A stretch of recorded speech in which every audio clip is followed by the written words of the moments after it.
है magnetization behaviour in periodic elements में। तो हमारे पास एक होती है पैरामैग्नेटिक स्पीशीज, जो हम अभी हमने पढ़ा ही है, मतलब अगर हम 11th-12th में है उनमें पता होना चाहिए।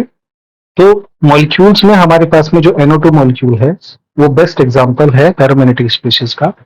इसका पैरामैग्नेटिक बिहेवियर होता है ऑड इलेक्ट्रॉन्स की वजह से। तो अगर आपके पास में अनपेयर्ड इलेक्ट्रॉन्स हैं तो आपके पास में पैरामैग्नेटिक बिहेवियर होता है।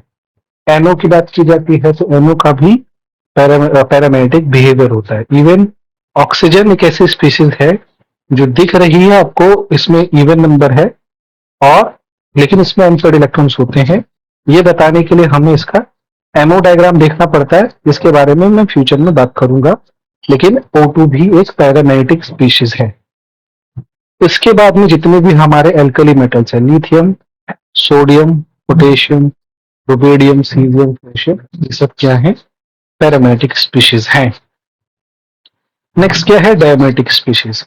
देखिए तो सारे एल्कलाइन अर्थ मेटल्स जो हैं उनको आप बोल सकते हो डायमैग्नेटिक होते हैं। इसके बाद में zinc, cadmium, mercury. Zinc, cadmium, mercury, जिसका क्या होता है कॉन्फ़िगरेशन?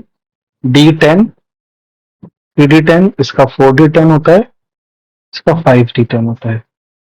तो ये सब में कोई भी अनपेयर्ड इलेक्ट्रॉन नहीं है। पूरा का पूरा अगर आप डी ऑर्बिटल देखोगे, बनाओगे, तो पांचों के पांचों, ठीक है, भर चुके होंगे। मतलब 1, 2, 3, 4, 5, 6, 7, 8, 9, 10, तो कोई अनपेयर्ड इलेक्ट्रॉन नहीं है।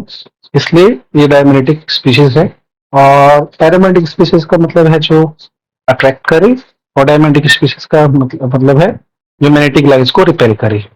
और कौन कौन से एग्जाम्पल है? कार्बन मोनोऑक्साइड्स और NO+, ठीक है। NO+ भी इसका एक एग्जाम्पल है। और NO2+ भी पैरामे जो डायमैग्नेटिक स्पीशीज है उसका NO2+ बनाओगे तो हमारा एक पैरामैग्नेटिक स्पीशीज बनेगी, ठीक है। इसके बाद में है फेरोमैग्नेटिक बिहेवियर। फेरोमैग्नेटिक मटेरियल्स में कौन कौन से? आयरन के बारे में आपने सुना ही है, कोबाल्ट के बारे में भी आपने सुना होगा, ये तीनों के बारे में आपने नहीं सुना होगा। These are rare earth metals और रेयर अर्थ एलिमेंट्स। एक्टिनस, ये आप लेंथेनाइट सीरीज के हैं,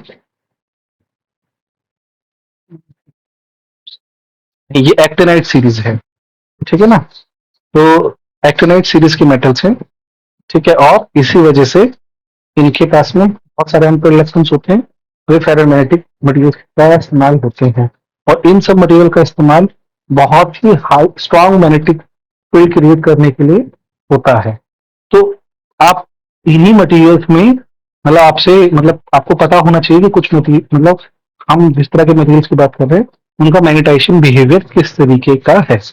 तो ये छोटा सा टॉपिक था, लेकिन ये इंट्रोड्यूस करने के लिए जरूरी था कि कहीं अगर हम मैग्नेटाइजेशन बिहेवियर की बात करें किसी एलिमेंट्स में, पता होना चाहिए।